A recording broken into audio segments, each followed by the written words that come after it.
What challenges have you found the most difficult being a vet? I think the thing that's hurt me, and that's why I said it's an ego problem, the most has been the lack of trust in us as professionals. We are people, we're real, we have our own personal struggles, but also our intentions.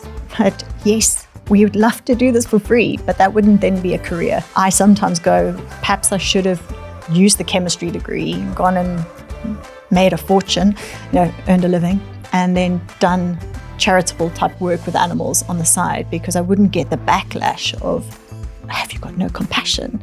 So joining me today is Dr. Carra. I'm going to be doing the questions today after you've put me in the hot seat twice now. Payback. But so in our last chat, you actually alluded to the fact that we have a lot of conversations off camera before and afterwards, which are, for us probably more, we talk about a lot of different interesting things. And I was quite amazed by who you are. So, well, to start things off easy. Thank you. You are a vet. You qualified at Onderstepoort? No. Okay. No. I didn't expect that. South Africans, Onderstepoort's the only university here. So where did you study? I was in Edinburgh. Oh, really? Okay. So my parents immigrated when I'll keep it short. My parents immigrated when I was 12 to the UK, and obviously at that age you go with them. Yeah. So I did my high school as such in London, and jumped schools a little bit and ended up always going like, I want to be a vet, but not really getting the kind of grades at the end of my A-levels to get into vet school. So I actually did a chemistry degree first. Okay. And then I found university life far easier when things were explained to that kind of depth. Or people are like, oh, chemistry must be tough. But I'm like, when you have all the information available, it's actually easier. That was my opinion. And then at the end of that, I was like, I still want to be a vet. So my parents said, try and get in. If you get in, we'll support you. And the rest is history. So I went up to Edinburgh after that, spent 5 years in Edinburgh. There were always places to be. So then, do you have any special interests in the veterinary field? What is your postgrad studies? So I have a low tolerance for boredom. We've just had a conversation about ADHD. Probably reflecting back, it was probably contributing to my lack of enjoyment of some of the work that I was doing. So I loved being thorough. I loved cases, but I found the repetitive nature of doing first opinion work quite demoralizing at the time. But I think it had more to do with where I was practicing. So I was practicing in London, where I was leaving in the dark and arriving back in the dark and scraping my car at 2 a.m. of ice and snow to go and do on-call. I was exhausted and I was really not particularly enjoying what I was doing. But obviously I'd spent so much time trying to get to the point of being a vet. It felt like an absolute failure to then say, I don't know if I really want to be a vet. So when I moved back to South Africa, I found myself doing emergency medicine and critical care, which I did for 8 years. And I loved it. I loved it because, and this follows on from our conversation before, I couldn't anticipate what was coming in. For me, there was nothing more frustrating, and I'm sorry to my listeners, I'm in the hot seat, so I'm being honest here, than say like, oh, I've got this skin case coming in, itchy skin. And I'd just go like, oh, and then my mind would start playing. I'm like, oh, I wonder what it is. And I was already exhausted going into the consult that I didn't find I had enough enthusiasm at that point. And so I realized that actually the emergency medicine and critical care was right up my street. I loved the surgery. I loved the urgency of it. I loved the case satisfaction of pulling some of those real dire cases through. So I did that for 8 years, night shift. And I fully get that, because especially with our personalities, and I think we've got quite a few personality similarities there, is that it's also quite exciting when you've got the chaos and the emergency and the adrenaline that comes with that, and when you do succeed, it's pretty satisfying. So I can fully understand. Okay, so now you're a veterinarian, but you're not just a veterinarian. You are a business owner. I am. And a lot of our clients might not realize this, although a lot of the business world has transformed in terms of gender equality in many ways. In the veterinary world, there's not many female business owners. So I really want to ask about that. Oh. So again, I would never, ever have thought that I would make a good businesswoman or businessman. And these days, you're not allowed to. It was slightly dumped in my lap, and it was a bit of a survival. Like, okay, well, I now have this business responsibility. What do I believe I need to do to try and make sure that it's successful? Because I have a lot of responsibility for a lot of people. And so it was a very steep learning curve. And one I thoroughly enjoyed, a bit like emergency medicine. It was a bit of an emergency situation. And I've loved it. So it wasn't, if someone had said, would you like to now, I mean, even if the thought of taking on a business or, opening up a business, I'm like, oh, I could not do that. And then I realized, actually, I do run a business and, and I'm perfectly capable of doing so. So yeah, I would never, ever have thought from schooling that I would be maybe a partner in a practice, but certainly not a business owner, sole charge. So you are, in order of least important to most important, in my opinion, you are a vet, you're a business owner, and you're a mother. That's a lot. How do you balance all of that and having, you're obviously very committed, with our previous chats, you're very committed to your son's life. How do you balance all of that in your time? It's not always been a balance.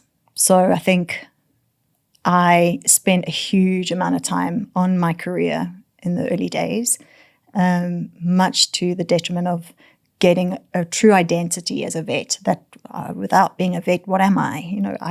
Yes, I'm a mom, and that's kind of as a result of having a child. But I didn't really understand what I would be or who I would be without being a vet. And that recognition, a bit like recognizing that you're ADHD, allowed me to reflect and actually go, there is more to life, a bit like being a mother. And it's one of the things I'm most proud to be. He's not with me forever. There's a responsibility to get him out into society one day as a decent, thriving person, and that is my mission. But it's not all I am. And so there have been times where I've had to dedicate a little bit more time to him when he's needed it. And sometimes I've had to dedicate a little bit more time to being a vet. But juggling it has become a little bit easier recently, because I think I've now got that perspective of going, I don't want to dilute it too much that I'm not doing anything particularly well. But scary to think like you're neglecting your child. But I think there have been times where I've had to throw myself into work, and it's been to his detriment, which I'm trying to make up for. And having a business is its own child that grows and demands a lot of attention. Yeah. Weekends and out of hours, we do have to dedicate a lot of time to our businesses because they are their own organisms we have to look after. I have a great team. Sorry to interrupt you, but I am nothing without the team. As much as I take ownership and I'm responsible for how it runs as a whole, a lot of the processes and a lot of the teamwork that goes into maintaining this as a thriving business is what makes it work. So it's really, the recent focus has been looking at practice culture. How can we be doing things better? Where can we take complaints and turn them into learnings? And so yes, it's forever evolving, and it's never gone. It's like your other people talking in your head. It's always sitting with you, and you could be thinking, okay, I'm going to have some downtime, and then you can have this complaint or you can have this question and can throw you completely. So it is full time and full on. Hi there, pet parents. This is Dr. Carra, the Ultra Pet Vet. I'm excited to introduce Ultra Pet's premium recipe for miniature and small breeds. Ultra Pet's smaller kibble size combined with calcium and phosphorus helps keep their teeth in tip-top shape. We've added omega-3 to support their heart function while keeping your little one strong and healthy. Ultra Pet has included chondroitin, glucosamine, and green lip mussel extract to help your dog's joints and L-carnitine to manage weight. Prebiotics play a crucial role in maintaining a healthy digestive system by nourishing the good bacteria in your dog's gut. The best part? Ultra Pet offers a 100% money-back guarantee. Visit your local vet or pet store to make the switch now. I'm quite interested to hear how, we've spoken a bit about burnout and mental health, with trying to juggle all these things that is so difficult as being a mother, being a vet, and being a business owner. Coping mechanisms and support systems. What have you got to help you get through the day to day, week to week? It's amazing what age does and maturity. I think I alluded to it in our conversation before, where I said that I think I made some tough decisions in relationships. Obviously, I've gone through a dreadful divorce, which I wouldn't wish on anybody. And I think coping mechanism probably didn't cope very well. And my burnout was more from that perspective, particularly sharing a child. I think that was tough. But in terms of coping now, I think surrounding myself with healthy, and I don't mean healthy as in not unwell, but with people who I enjoy spending my time with, has been great. I was particularly a people pleaser in my younger days, of like you wanting everybody to be happy, and you can't keep everybody happy, including yourself. So I try and cultivate a situation where if things are not working, I need to either assess myself or remove myself. And so definitely the way I spend my time these days and the company that I keep, I've got a really good support system in my partner, and we've got a very much a family unit, despite the fact that we share kids, and I think that is a good basis for a healthy existence. Okay, cool. Friends and family. And we've spoken a bit about so changing back to the veterinary field again now. We've spoken a bit about what you have enjoyed about the veterinary career, and you love your emergency work. What challenges have you found the most difficult being a vet? I think it's, when I'm answering this, I understand it's a bit of an ego issue, because we understand how we feel about this. But I think the thing that's hurt me, and that's why I said it's an ego problem, the most has been the lack of trust in us as professionals. I think that is what drives a lot of what I do now, even in terms of the podcast and in terms of a lot of the work that we do within this practice to offer a good service, is to work on the public's perception of who we are as people. We are people. We're real. We have our own personal struggles, and but also our intentions. But yes, we would love to do this for free, but that wouldn't then be a career. I sometimes go, perhaps I should have used the chemistry degree, gone and made a fortune, earned a living, and then done charitable type work with animals on the side, because I wouldn't get the backlash of, have you got no compassion? You're a rip-off. I should have shares in this, or I have shares in this business, or I have found that really difficult to manage and not take personally. But again, with age, I'm getting better at realizing that I can't be super sensitive about how people perceive us. I can only work to try and improve public perception with the work that we do. You asked me a question earlier of why did I feel that there's a disconnect and a mistrust between clients and vets. So I'm going to turn the same question to you now. Why? Where do you feel like a lot of that mistrust or lack of faith comes from? I agree with you. I think it's about communication. However, I don't think that, because this has played out in my mind quite a bit, I don't think we can communicate all that we would want to, nor should we. We obviously train to think in a certain way, and the time allocation to then take owners on the journey whilst giving them every part of our thought process is just unrealistic from a time perspective.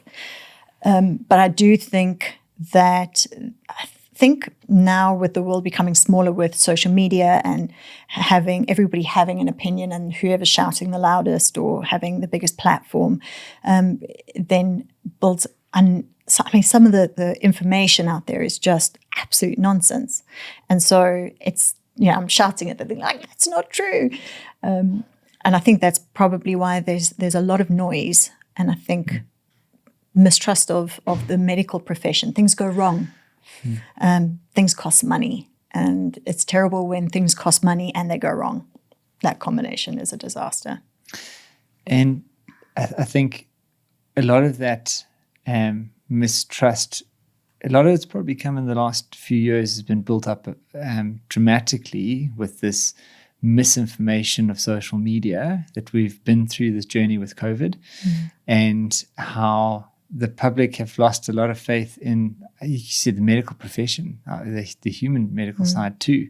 And I hear it with friends talking all the time about negative things, about not believing their doctor, about this or that, the next thing. And it's not just us. Our human colleagues are having the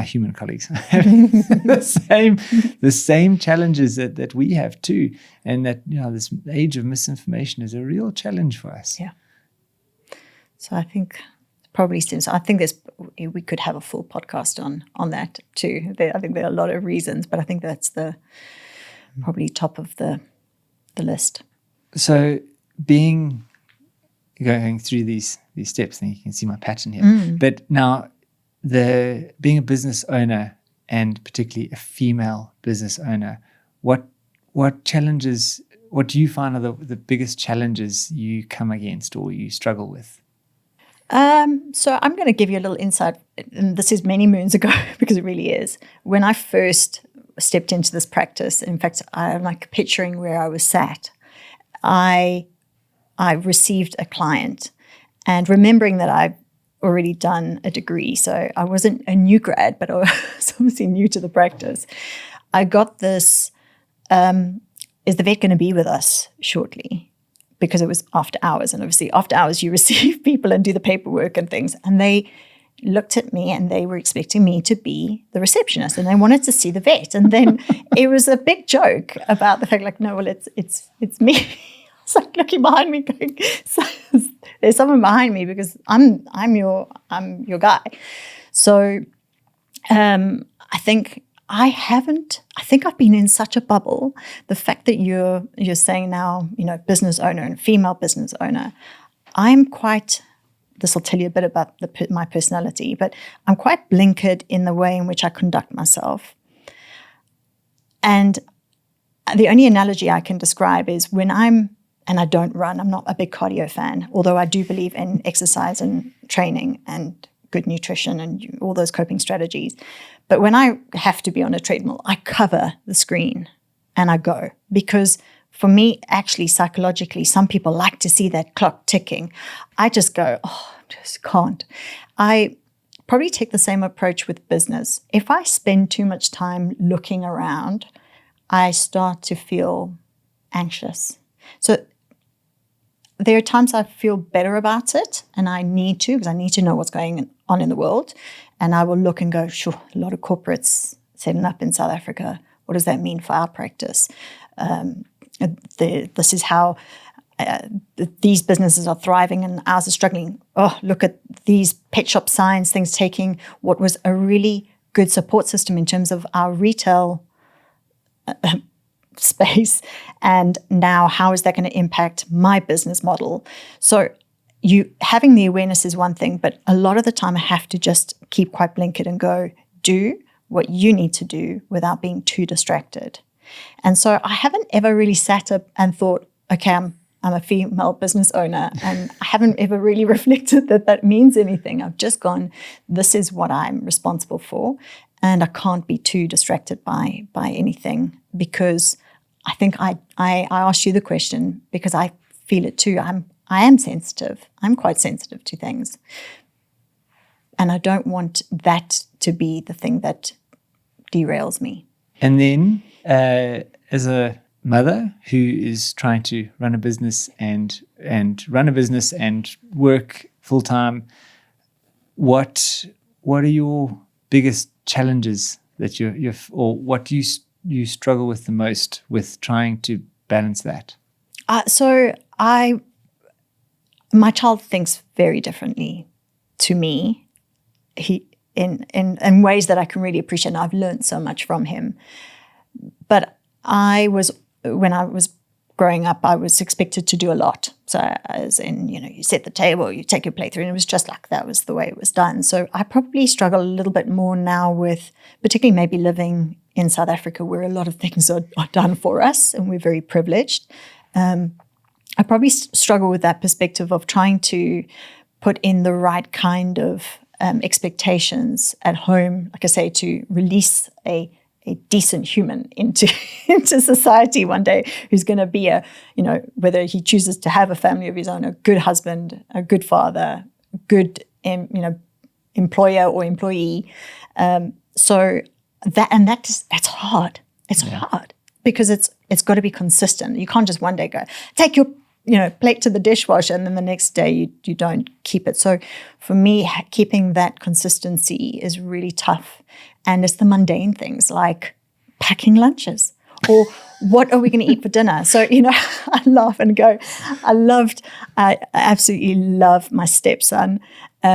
We get on really well and we've got a really good relationship. And when he's unfortunately gone off to university now, but on the nights he was home, he was also at boarding, I'd say, like, what do you want to eat tonight? And he'd go, tonight I'd like lemon chicken with that asparagus that you do with roast pepper. I'd be like, done. I love that. I love someone saying, this is what I want, and I can then follow through. For me, a lot of the effort comes in, what am I going to do tonight? What am I going to cook tonight? And you go to someone, or my partner, like, what do you feel like eating tonight? I don't mind. Whatever you feel like. So that's where I struggle. And then minor things, but that's where I find that I get my hardships in life. It's tough life, isn't it? Sorry, I'm making this sound terrible. But yeah, it's that mundane stuff that I struggle with. I like the expectation, like I can meet that. Give me a task, I will fulfill it.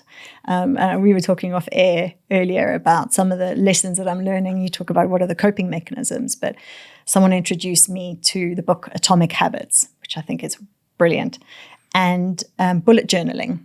And that, particularly for a brain like ours, has been, in a very short time, has been life-changing. Because there's something that's really special about being able to put down what you need to do, prioritize it, cross off what's irrelevant, and achieving. And getting through the work a lot faster without that, and I've got all this stuff to do. If it's there, I'm seeing it. And so I've found that method of coping has been quite inspiring. How long it lasts for, I don't know, because clearly we like novelty.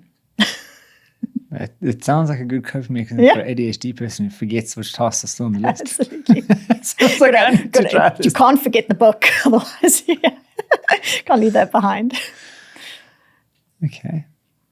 So in terms of being a mother, yes, I've got to be patient and not take out my day in frustrations. And I'm really trying to be more available, particularly because I appreciate that, he's getting big and he's not going to be with me forever, and his needs are critical.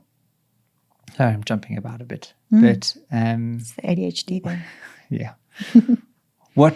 What aspects you mentioned before? You had some down periods, harder times during your veterinary career, and I can certainly remember some phases where I was particularly having a hard time. Do you want to talk about maybe what really you struggled with it most at that point, and if you want to go into that a bit more.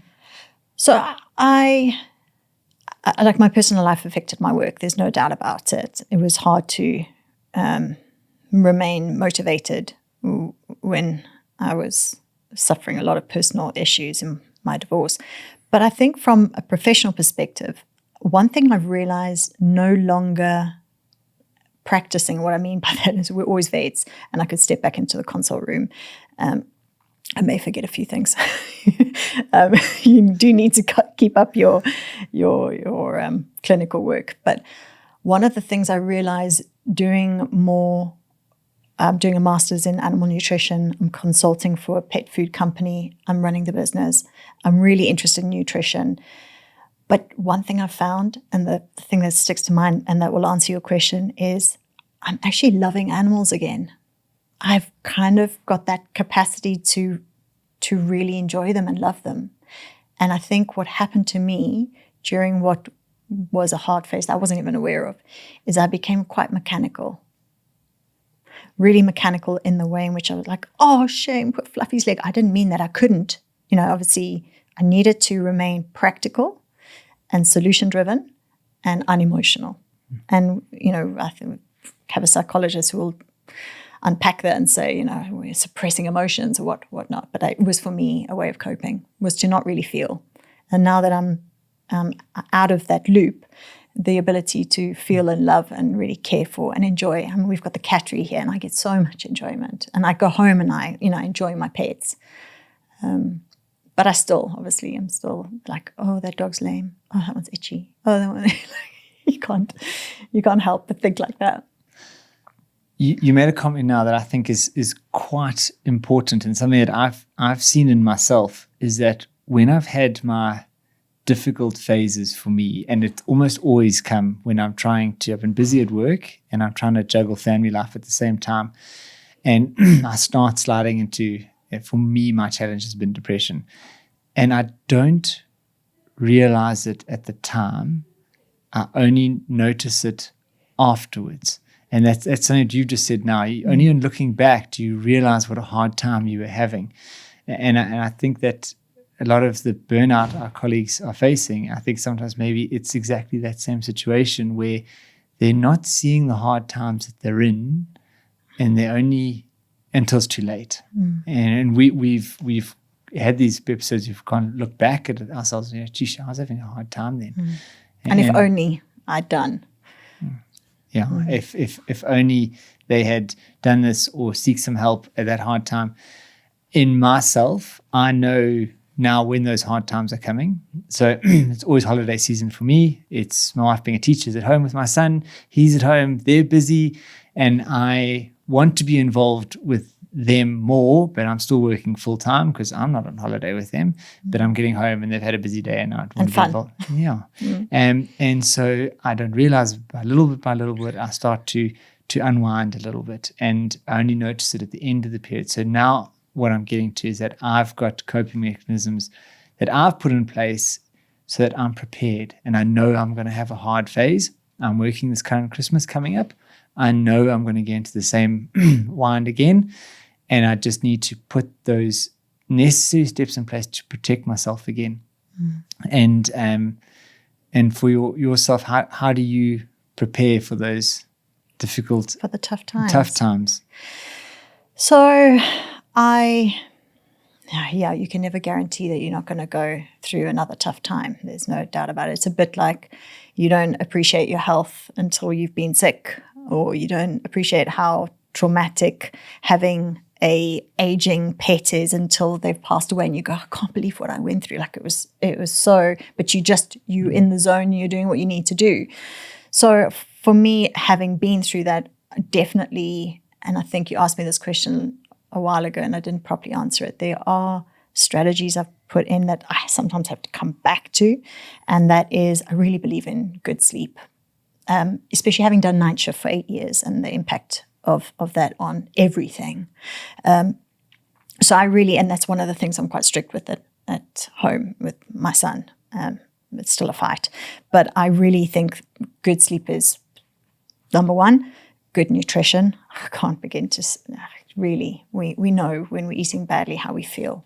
And the studies that are being done on the impact of nutrition on actual genes and gene expression is revolutionary in terms of managing disease processes and mood and general, well-being. So nutrition, good exercise, adequate sunlight, good people, adequate rest if you can. I mean, I like to work. I like to work and to feel a purpose. And if you are in a terrible situation, just know you can step out of it. And by that, I don't mean, end up in this dreadful situation where you take your own life.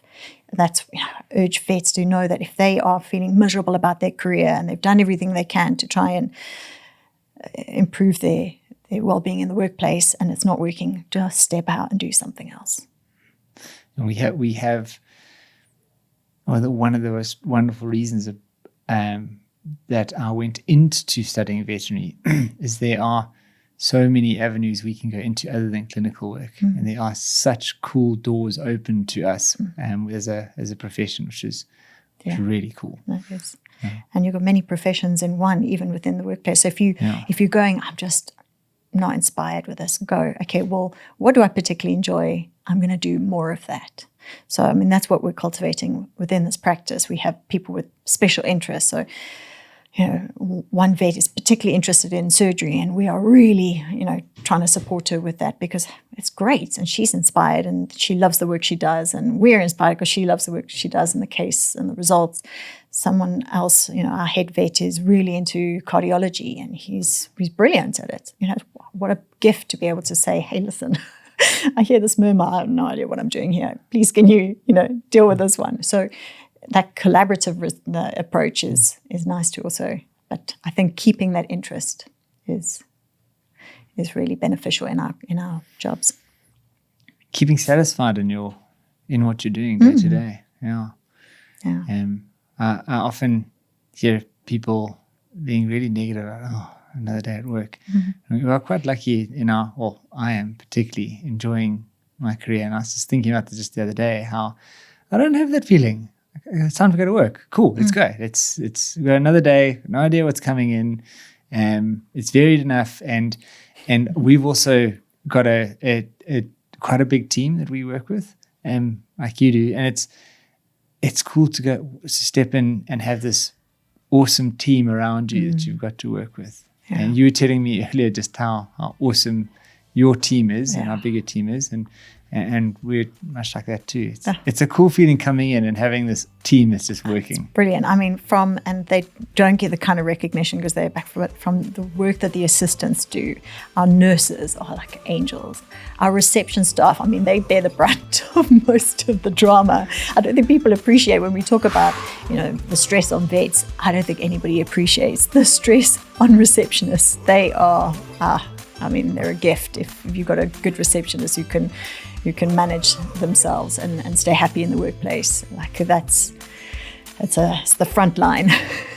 We've had taken on a few new receptionists lately and done quite a few interviews, and it's kind of hard. You can't convey to them. It's a really stressful position. Are you going to be okay with taking this on? Oh, but I love and animals. they're like, yeah, it's fine. I love animals. Like, you don't think you know what you're getting into. No. Until you try it. Yeah. It's a great team. Cool. Yeah. Well, thank you for having me again, Dr. Carra. Oh, thank you very much for the interview. I appreciate being put in the hot seat. It's very nice to chat. Thank you so much for tuning into today's episode on the Paws Effect Podcast. If you found the discussion helpful, please like, share, and follow our podcast. Don't forget to leave us a comment or review. We love hearing from our listeners. Remember, you can listen to us on your preferred podcast platform. Welcome back to Just for Pets. You're with Dr. Carra. Hi, Doc.